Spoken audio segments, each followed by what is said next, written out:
ഇന്നത്തെ വീഡിയോ നല്ല ചായക്കട സ്റ്റൈലിൽ മുരിഞ്ഞ പരിപ്പ് വട എങ്ങനെ നമുക്ക് വീട്ടിലുണ്ടാക്കാമെന്ന് നോക്കാവേ.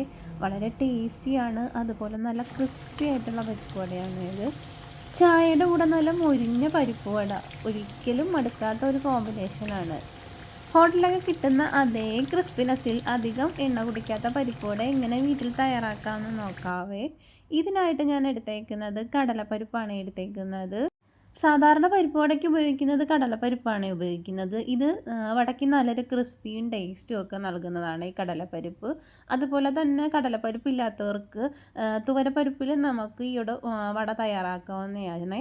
പക്ഷേ തുവരപ്പരിപ്പ് ഉപയോഗിക്കുമ്പോൾ അത് പെട്ടെന്ന് കുതിർന്ന് കിട്ടും. അതുകൊണ്ട് തന്നെ മണിക്കൂറോളം നമ്മൾ കടലപ്പരിപ്പ് വെള്ളത്തിലിടുന്നത് പോലെ ഇടേണ്ട ആവശ്യമില്ല. പെട്ടെന്ന് തന്നെ നമുക്കത് കുതിർന്ന് കിട്ടുമേ. ഞാൻ കടലപ്പരിപ്പാണ് എടുത്തേക്കുന്നത്. കടലപ്പരിപ്പ് ഞാനൊരു 3 മണിക്കൂറാണ് ഞാൻ ഇതൊന്ന് കുതിരാനായിട്ട് വെള്ളത്തിലിട്ടിരുന്നത്. 3 മണിക്കൂർ കൂടുതൽ നമ്മൾ ഇടേണ്ട ആവശ്യമില്ല.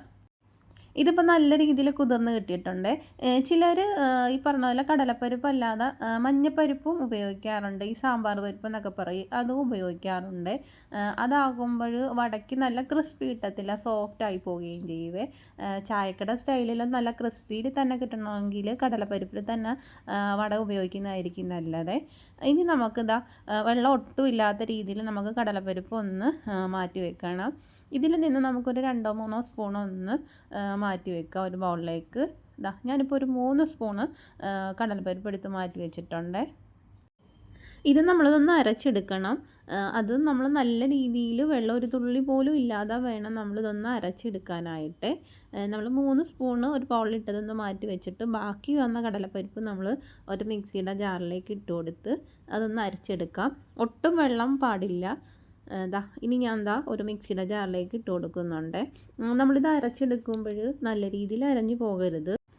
ഇത് പതുക്കെ ഒന്ന് കറക്കി എടുക്കാവുള്ളേ, പേസ്റ്റ് പോലെ അരഞ്ഞു പോകല്ലേ. ചെറിയൊരു തരിതരിപ്പിൽ വേണം നമ്മളിതൊന്ന് അരച്ചെടുക്കാൻ. ഇടയ്ക്കൂടെ നമ്മളിതൊന്ന് കൈകൊണ്ട് തന്നെ ഒന്ന് ഒതുക്കി വേണം ഒന്ന് അരച്ചെടുക്കാനായിട്ട്. അങ്ങനെ ഇതൊന്ന് ഞാനൊന്ന് അരച്ചെടുത്തിട്ടുണ്ട്. ഈ ഒരു രീതിയിൽ വേണം നമ്മളിതൊന്ന് അരച്ചെടുക്കാൻ. ഒട്ടും നല്ല രീതിയിൽ അരഞ്ഞു പോകരുത്. ചെറിയ ഒരു തരിതരിപ്പിൽ തന്നെ വേണം നമുക്കിത് അരച്ചെടുക്കാനായിട്ട്. ഇനി നമുക്ക് ഇതൊരു ബൗളിലേക്ക് മാറ്റി കൊടുക്കാവേ. ഈ ഒരു പാകത്തിന് വേണം നമ്മളിത് അരച്ചെടുക്കാൻ. ഇതിൽ വെള്ളം ഒട്ടും ചേർക്കാതെ വേണം നമ്മളിത് അരച്ചെടുത്തേക്കുന്നത്. അതുപോലെ തന്നെ ഒരു പക്ഷേ നിങ്ങൾ മാവ് അരച്ചെടുക്കുമ്പോൾ ഇത് ലൂസായി പോയതായിട്ട് തോന്നുന്നുണ്ടെങ്കിൽ പേടിക്കേണ്ട കാര്യമില്ല. 1 സ്പൂൺ അരിപ്പൊടി ചേർത്താൽ മാത്രം മതിയേ. അങ്ങനെ ചേർത്താൽ വടയ്ക്ക് കൂടുതലും ഒരു കിട്ടാനും സഹായിക്കും. പക്ഷേ ഒരുപാട് വരരുത്, അപ്പോൾ വട കടുപ്പമായി പോകുകയെ നല്ല കട്ടിയായി പോകും. ഇനി ഇതിലേക്ക് നമ്മൾ ഒരു ബൗളിൽ ഒരു 3 സ്പൂൺ അളവിൽ പരിപ്പ് നമ്മൾ അരയ്ക്കുന്നതിന് മുമ്പ് മാറ്റി വെച്ചിട്ടുണ്ടായിരുന്നേ, അത് ഇതിലേക്ക് നമുക്ക് ചേർത്ത് കൊടുക്കാവേ. നമ്മൾ വട കഴിക്കുമ്പോൾ ഇത് ഇടയ്ക്ക് കഴിക്കാൻ കിട്ടുന്നത് നല്ലൊരു ടേസ്റ്റാണ്. വളരെ എളുപ്പം തന്നെ നമ്മുടെ വീട്ടിൽ തയ്യാറാക്കാവുന്നതാണ് ഈ പരിപ്പ് വട. ഇനി ഇതിലേക്ക് നമ്മൾ ചേർത്ത് കൊടുക്കുന്നത് ഇഞ്ചിയാണ് ചേർത്ത് കൊടുക്കുന്നത്. ഇഞ്ചി ചെറുതായിട്ടൊന്ന് അരിഞ്ഞെടുത്തേക്കുന്നത്, അതൊന്ന് പൊടിച്ചെടുക്കുക. പിന്നെ വേണ്ടത് കൊച്ചുള്ളിയാണ്. പിന്നെ കറിവേപ്പില ഇതുപോലെ ഒന്ന് അരിഞ്ഞെടുത്തിട്ടുണ്ട്. പിന്നെ ഞാനൊരു ചെറിയൊരു സവാള അരിഞ്ഞെടുത്തിട്ടുണ്ട്.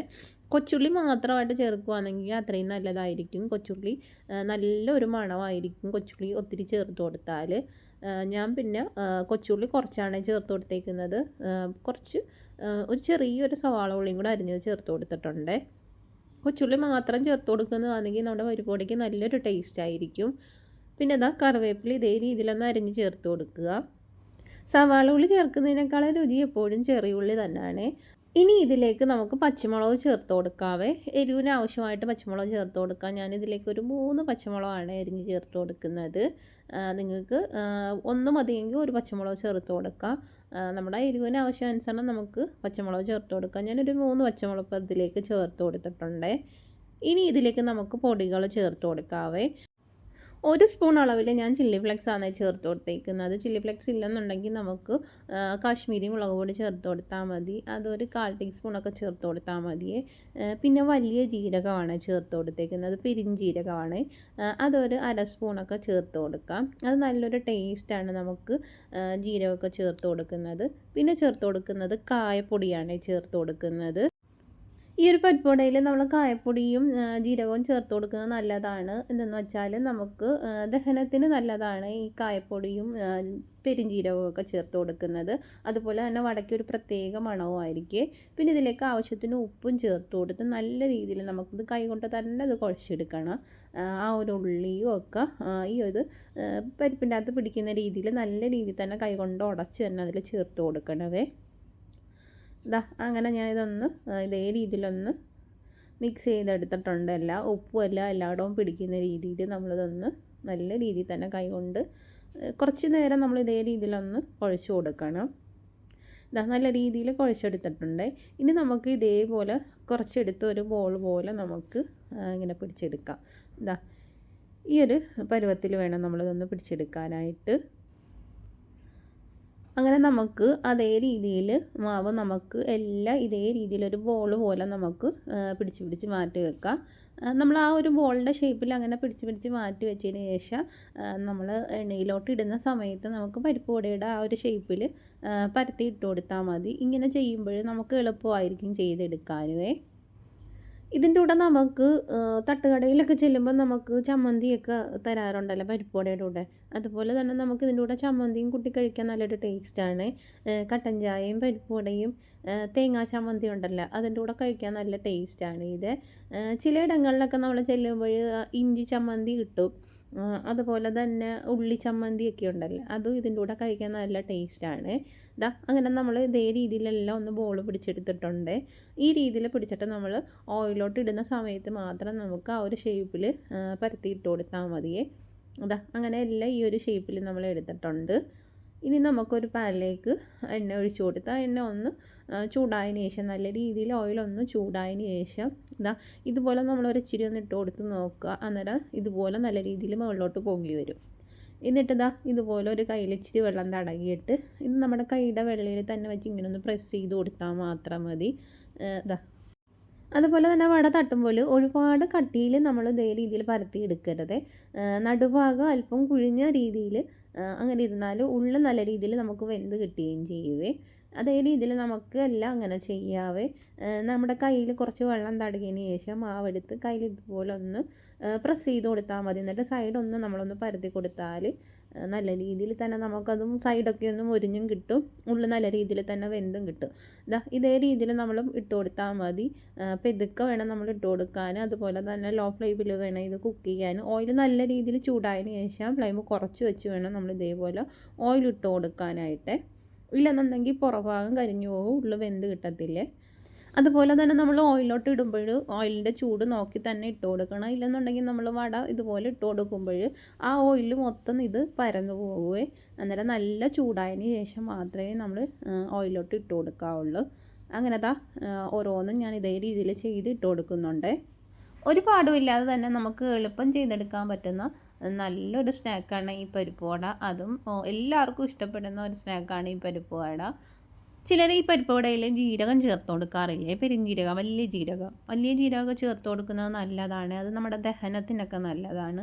അതുപോലെ തന്നെ കായപ്പൊടിയൊക്കെ ചേർക്കുകയാണെങ്കിൽ നല്ലൊരു മണവുമാണ്. അങ്ങനെ ഞാൻ ഒരു 6 ഇതുപോലെ 6 ഞാൻ ഇതുപോലെ ഒന്ന് ഓയിലിട്ടിട്ട് കൊടുത്തിട്ടുണ്ട്. മീഡിയം ഫ്ലെയിമിലിട്ട് തന്നെ വേണേൽ നമ്മളിതൊന്ന് കുക്ക് ചെയ്യാനായിട്ട്. തീ നല്ല രീതിയിലും കുറഞ്ഞു പോകരുത്, എന്നോട്ട് കൂടിയും പോകരുത്. ഇപ്പോൾ ഒരു സൈഡ് മൊരിഞ്ഞ് വന്നിട്ടുണ്ടെങ്കിൽ നമുക്കിതൊന്ന് തിരിച്ചിട്ട് കൊടുക്കാവേ.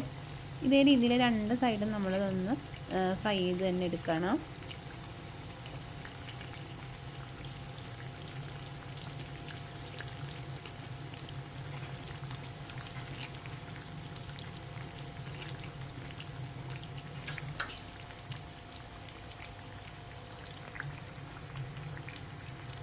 അങ്ങനെ ഇതൊന്ന് ഫ്രൈ ആയി വന്നിട്ടുണ്ടെങ്കിൽ നമുക്കിനി ഇതൊന്ന് ഓയിലിൽ നിന്ന് കോരിയെടുക്കാവേ. ഒത്തിരി കരിഞ്ഞു പോലെ ഈ ഒരു പരുവത്തിൽ തന്നെ നമ്മൾ ഓയിലിൽ നിന്ന് കോരിയെടുക്കണവേ. ഒട്ടും എണ്ണ കുടിക്കാത്ത രീതിയിൽ തന്നെ നമുക്ക് ഈ ഒരു പരിപ്പ് വട കിട്ടുവേ. നിങ്ങൾക്കിത് കാണുമ്പം തന്നെ അതറിയാം, നല്ല ക്രിസ്പി ആയിട്ട് തന്നെ നമുക്ക് പരിപ്പ് വട കിട്ടുവേ. ഒട്ടും ഓയിലില്ലാത്ത രീതിയിൽ നല്ല ക്രിസ്പി ആയിട്ട് തന്നെ നമുക്ക് ഈ ഒരു പരിപ്പ് വട കിട്ടും. നമുക്കങ്ങനെ ഇത് എല്ലാ ഓയിലും നമുക്കൊന്ന് മാറ്റി വെക്കാവേ.